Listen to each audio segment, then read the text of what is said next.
അസ്സാം വലൈക്കും dear friends. ഇന്നത്തെ നമ്മുടെ സ്പെഷ്യൽ നിങ്ങൾ ആരും ഇതുവരെയും ട്രൈ ചെയ്ത് നോക്കിയിട്ടില്ലാത്ത ഒരു അടിപൊളി വെറൈറ്റി റെസിപ്പിയാണ്. നമ്മുടെ ഈ വീഡിയോ കണ്ടുകൊണ്ടിരിക്കുന്ന സമയത്ത് നിങ്ങൾക്ക് ഇഷ്ടപ്പെടുകയാണെങ്കിൽ ഒന്ന് ലൈക്ക് ചെയ്തേക്കണേ. അതുപോലെ തന്നെ നമ്മുടെ ഈ ചാനൽ ആദ്യമായിട്ട് കാണുന്നവരും ഇതുവരെയും സബ്സ്ക്രൈബ് ചെയ്യാത്തവരും പ്ലീസ് ഒന്ന് സബ്സ്ക്രൈബ് ചെയ്തേക്കണേ. ഞാനിടുന്ന വീഡിയോസ് ഉടനടി കിട്ടുന്നതിനായി സബ്സ്ക്രൈബ് ബട്ടന്റെ തൊട്ടടുത്ത് കാണുന്ന ബെല്ലൈക്കൺ കൂടി ക്ലിക്ക് ചെയ്തിട്ട് ഓൾ എന്ന ഓപ്ഷൻ എനേബിൾ ചെയ്യാനും മറക്കല്ലേ. അപ്പോൾ ആദ്യം തന്നെ ഇതിനായിട്ട് നല്ല പഴുത്തിട്ടുള്ള പഴമാണ് എടുത്തിട്ടുള്ളത്. ഏത് പഴം വേണമെങ്കിലും എടുക്കാവുന്നതാണ്. പുളിയൊക്കെ കറുത്തിട്ട് നമ്മൾ കളയാനൊക്കെ വെച്ചിരിക്കില്ലേ, ഏത് പഴം വേണമെങ്കിലും ഈ റെസിപ്പി ചെയ്യാൻ വേണ്ടിയിട്ട് എടുക്കാം. അപ്പോൾ 4 പഴുത്തിട്ടുള്ള പഴമാണ് ഞാൻ എടുത്തിട്ടുള്ളത്. ഇനി നമ്മളെടുത്ത പഴം ഒന്ന് ആവിയിട്ട് വേവിച്ചെടുക്കണം. അതിന് വേണ്ടിയിട്ട് ഒരു പാത്രത്തിൽ വെള്ളം തിളപ്പിക്കാൻ വെച്ചിട്ടുണ്ട്. ഇതിലേക്ക് ഇതുപോലെ അരി വാർക്കുന്ന പാത്രം ഉണ്ടല്ലോ, അതുണ്ടെങ്കിൽ അത് എടുക്കുക. അല്ലാന്നുണ്ടെങ്കിൽ ഇഡ്ഡലി ചെമ്പിൽ ചെയ്താലും മതി. അരിവാല ഉണ്ടെന്നുണ്ടെങ്കിൽ അരിവാല എടുക്കുക. അല്ലാന്നുണ്ടെങ്കിൽ ഏതെങ്കിലും സ്റ്റീമറിൻ്റെ തട്ടിലോ ഇഡ്ഡലി ചെമ്പിലോ ആവിയിട്ട് എടുത്താൽ മതിയാവും. ഈ പഴം ഓരോന്നായിട്ട് ഈ അരിവാലയിൽ വെച്ച് കൊടുക്കുക. നല്ല പഴുത്ത പഴം ആയതുകൊണ്ട് ഒരുപാട് വേവൊന്നുമില്ല. പഴം നമുക്കൊന്ന് മൂടി വെച്ച് ആവിയേറ്റി എടുക്കാം.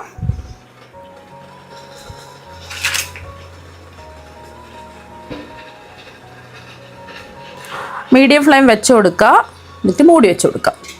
മീഡിയം ഫ്ലെയിമിൽ പഴം ആവിയേറ്റാൻ വെച്ചിട്ട് ഒരു 7 മിനിറ്റ് കഴിഞ്ഞിട്ടുണ്ട്. എന്നെ തുറന്ന് നോക്കാം. ഇപ്പോൾ ഈ പഴം നല്ല ചൂടല്ലേ, ഈ ചൂട് മാറാൻ വേണ്ടിയിട്ട് ഇത് അരിവാലയിൽ നിന്ന് ഈ പഴം പുറത്തെടുത്ത് നമുക്ക് മാറ്റി വയ്ക്കാം. പഴത്തിൻ്റെ ചൂടൊക്കെ മാറിയിട്ടുണ്ട്. ഇനി തൊലി നമുക്ക് എടുത്ത് മാറ്റാം.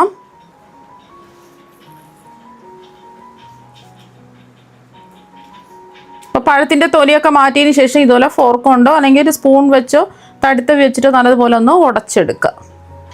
പെട്ടെന്ന് തന്നെ നമുക്ക് ഉടച്ചെടുക്കാൻ പറ്റും. നല്ല പഴുത്ത പഴം ആവിയേറ്റി വേവിച്ചെടുത്തത് കൊണ്ട് നമുക്ക് മിക്സിയിൽ ജാറിലൊന്നും വെച്ച് അടിക്കേണ്ട ആവശ്യമില്ല. നല്ല സ്മൂത്തായിട്ട് ഉടച്ചെടുക്കാൻ പറ്റുന്നുണ്ട്. അപ്പോൾ പഴമൊക്കെ ഉടച്ചെടുത്തിട്ടുണ്ട്. ഇതിവിടെ ഇരിക്കട്ടെ. അപ്പോൾ ഇനി നമുക്ക് കുറച്ച് ശർക്കര പാനി ഒന്ന് റെഡിയാക്കി എടുക്കണം. അതിന് വേണ്ടിയിട്ട് ഒരു പാത്രത്തിലേക്ക് 1 കപ്പ് ശർക്കര ഇട്ട് കൊടുക്കാം. ഇത്രയും മധുരം വേണ്ടാന്നുണ്ടെങ്കിൽ ഒരു 3/4 കപ്പ് ശർക്കര എടുത്താൽ മതി. ഇതിലേക്ക് ശർക്കര ഉരുക്കിയെടുക്കുന്നതിന് ആവശ്യമായിട്ടുള്ള വെള്ളം ഒഴിച്ചു കൊടുക്കാം. അപ്പോൾ എത്രയാണോ നമ്മൾ ശർക്കര എടുക്കുന്നത് അതിൻ്റെ പകുതി വെള്ളം ഒഴിച്ചാൽ മതിയാവും. ഒരു 1/2 കപ്പ് വെള്ളം ഒഴിച്ചു കൊടുക്കാം. ഇനി മീഡിയം ഫ്ലെയിമിൽ വെച്ചിട്ട് ശർക്കര ഒന്ന് ഉരുക്കിയെടുക്കാം. ആ ശർക്കര പാനി ഇവിടെ റെഡി ആയിട്ടുണ്ട്. പാൻ ചൂടാക്കാൻ വെച്ചിട്ടുണ്ട്. ഇതിലേക്ക് 1 ടേബിൾ സ്പൂൺ നെയ്യ് ഒഴിച്ചു കൊടുക്കാം. നെയ്യ് ചൂടായതിന് ശേഷം ഇതിലേക്ക് 1 കപ്പ് ഗോതമ്പ് പൊടി ഇട്ട് കൊടുക്കാം. അപ്പോൾ ഈ ഗോതമ്പ് പൊടി നല്ലതുപോലെ ഒന്ന് റോസ്റ്റ് ചെയ്തെടുക്കാം. ഗോതമ്പ് പൊടി വറുത്തെടുക്കുന്ന സമയത്ത് നല്ലൊരു മണം വരും. അതുവരെയും നമുക്ക് ഇളക്കി കൊടുക്കേണ്ടി വരും. ഇപ്പോൾ ഗോതമ്പ് പൊടിയുടെ നിറമൊക്കെ ചെറുതായിട്ടൊന്ന് മാറി റോസ്റ്റായി വന്നിട്ടുണ്ട്. ഇപ്പം നല്ലൊരു മണം വരുന്നുണ്ട്. ഈ ഒരു സമയം ഇതിലേക്ക് ഒരു 2 ടേബിൾ സ്പൂൺ റവ ചേർത്ത് കൊടുക്കാം. വറുത്തതോ വറുക്കാത്തതോ ഏത് റവ വേണമെങ്കിലും എടുക്കാം. ഒരു 2 ടേബിൾ സ്പൂണൊക്കെ ചേർത്ത് കൊടുത്താൽ മതിയാവും. എന്നിട്ട് വീണ്ടും നമുക്ക് ഇതൊന്ന് ഇളക്കി കൊടുക്കാം.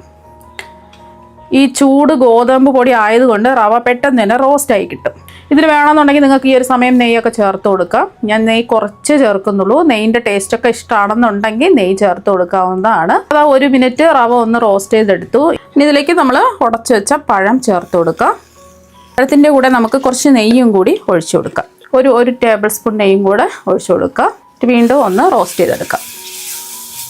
ഈ പഴവും പൊടികളും എല്ലാം ഒന്ന് മിക്സായി കിട്ടണം. വീണ്ടും ഞാൻ 1 മിനിറ്റ് പഴം ചേർത്തതിന് ശേഷം ഇളക്കി കൊടുത്തതിന് ശേഷം ഇതുപോലെ സ്പാച്ചില വെച്ചിട്ട് ഒന്ന് പ്രസ് ചെയ്ത് കൊടുക്കുക.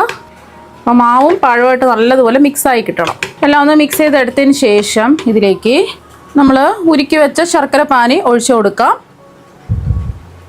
കല്ലും മണ്ണും അഴുക്കൊക്കെ ഉണ്ടെന്നുണ്ടെങ്കിൽ അരിച്ചിട്ട് വേണം ഒഴിക്കാൻ. ഇത് കല്ലും മണ്ണും അഴുക്കൊന്നും ഇല്ലാത്തതുകൊണ്ട് അരിച്ചൊഴിക്കുന്നില്ല. ഇതൊന്ന് ഇളക്കി യോജിപ്പിക്കാം.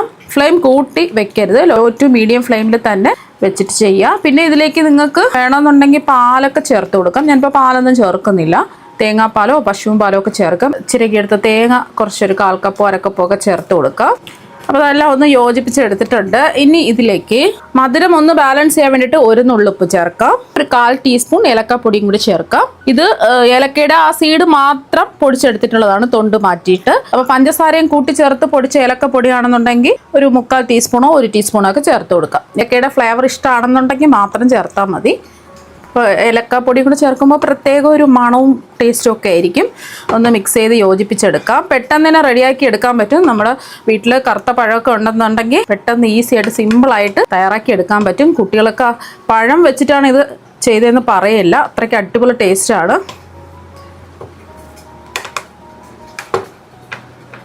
പാനിൽ നിന്ന് വിട്ട് വരുന്നവരെ ഒന്ന് ഇളക്കി കൊടുക്കാം. പെട്ടെന്ന് തന്നെ റെഡിയായി കിട്ടും. ഇതൊന്ന് ഒതുക്കി വയ്ക്കുക. ഇതിലേക്ക് വേണമെന്നുണ്ടെങ്കിൽ മാത്രം 1/2 ടേബിൾ സ്പൂൺ നെയ്യ് ഒഴിക്കാം. അപ്പം നെയ്യ് ഇതാ ഒന്ന് ചൂടായി വരുന്ന സമയത്ത് നമുക്കിതിലേക്ക് 5-6 കശുവണ്ടി പരിപ്പ് ചെറുതായിട്ട് കട്ട് ചെയ്തതും അതുപോലെ തന്നെ 2-3 ബദാം നീളത്തിൽ കട്ട് ചെയ്തും കൂടി ചേർത്തിട്ട് ഒന്ന് റോസ്റ്റ് ചെയ്യാം.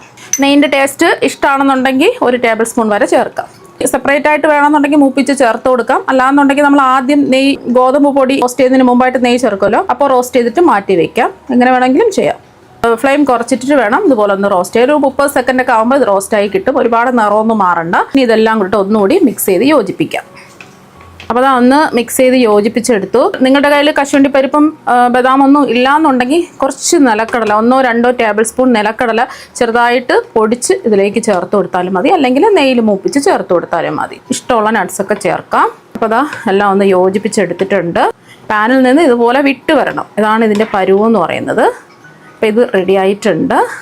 ഇനി ഇത് സെറ്റ് ചെയ്യാൻ വേണ്ടിയിട്ട് ഇതുപോലത്തെ ഒരു ട്രേ ആണ് ഞാൻ എടുത്തിട്ടുള്ളത്. നിങ്ങൾക്ക് ഇഷ്ടമുള്ള പാത്രം എടുക്കാവുന്നതാണ്. എന്നിട്ട് അതിൽ നെയ്യ് ഒന്ന് തടവി കൊടുക്കുക. നെയ്യ് തടവിയ പാത്രത്തിൽ വേണം നമ്മൾ തയ്യാറാക്കിയത് ഇട്ട് കൊടുക്കാൻ. സ്പാച്ചുല വെച്ചോ സ്പൂൺ വെച്ചിട്ടോ ഒന്ന് പ്രസ് ചെയ്ത് ഇതുപോലൊന്ന് ആക്കി കൊടുക്കുക. ഒന്ന് ലെവൽ ചെയ്തെടുക്കുക. ആ ചൂടോടുകൂടി തന്നെ ചെയ്യുക, അല്ലെങ്കിൽ പെട്ടെന്ന് ഇത് സെറ്റായി പോകും. അപ്പോൾ ഒന്ന് ലെവൽ ചെയ്തെടുത്തതിന് ശേഷം ഇതിലേക്ക് കുറച്ച്, ഞാൻ കാണാൻ ഒരു ഭംഗിക്ക് വേണ്ടിയിട്ട് കുറച്ച് ബദാമും പിസ്തയും നീളത്തിൽ കട്ട് ചെയ്തതിൻ്റെ മുകളിലായിട്ട് ഇട്ട് കൊടുക്കാം. എന്നിട്ട് ഒന്നുകൂടി ഇപ്പോൾ ഒന്ന് പ്രസ് ചെയ്ത് കൊടുക്കാം. ഇത് വേണമെന്ന് നിർബന്ധമൊന്നുമില്ല. ആദ്യമേ നിങ്ങൾക്ക് ട്രേ നെയ്യ് ബ്രഷ് ചെയ്തതിന് ശേഷം അതിലിട്ട് കൊടുക്കാം, അല്ലെങ്കിൽ ലാസ്റ്റ് ഇതുപോലെ ഇട്ട് കൊടുക്കാം. ഒന്ന് പ്രസ് ചെയ്ത് കൊടുക്കുക. അപ്പോൾ ഒന്ന് പ്രസ് ചെയ്ത് കൊടുത്തതിന് ശേഷം നല്ലതുപോലെ ഒന്ന് ചൂട് മാറാൻ വേണ്ടിയിട്ട് വെയിറ്റ് ചെയ്യാം. അപ്പോൾ ഇതിൻ്റെ ചൂടൊക്കെ മാറി ഇത് സെറ്റായി വന്നിട്ടുണ്ട്. ഇനി ഇത് മറിച്ചിടേണ്ട ആവശ്യമില്ല. മറിച്ചിടാതെ തന്നെയാണ് കട്ട് ചെയ്തെടുക്കുന്നത്. അതിന് വേണ്ടിയിട്ടാണ് ഡ്രൈ നട്ട്സ് ഒക്കെ ബദാമും പിസ്തയൊക്കെ ഇതിൻ്റെ മുകളിൽ വിതറിയിട്ട് കൊടുത്തത്. ഇനി ഇതാ ഇതുപോലെ ഒന്ന് കട്ട് ചെയ്തെടുക്കാം. ഇഷ്ടമുള്ള ഷേപ്പിൽ എങ്ങനെ വേണോ കട്ട് ചെയ്യാം.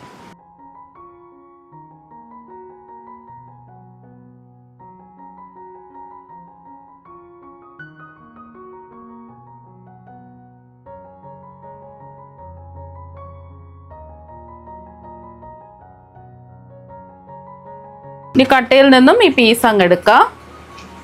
പഴുത്ത പഴമൊക്കെ ഉണ്ടെന്നുണ്ടെങ്കിൽ ഇതുപോലെ ബർഫി തയ്യാറാക്കി നോക്കുക. നല്ല അടിപൊളി ടേസ്റ്റാണ്. കുട്ടികൾക്കും മുതിർന്നവർക്കും എല്ലാവർക്കും ഒരുപോലെ ഇഷ്ടപ്പെടും. ഇത് ഫ്രിഡ്ജിൽ വെച്ച് തണുപ്പിച്ചും കഴിക്കാം, അല്ലാതെയും കഴിക്കാം. നല്ല അടിപൊളി ടേസ്റ്റാണ്.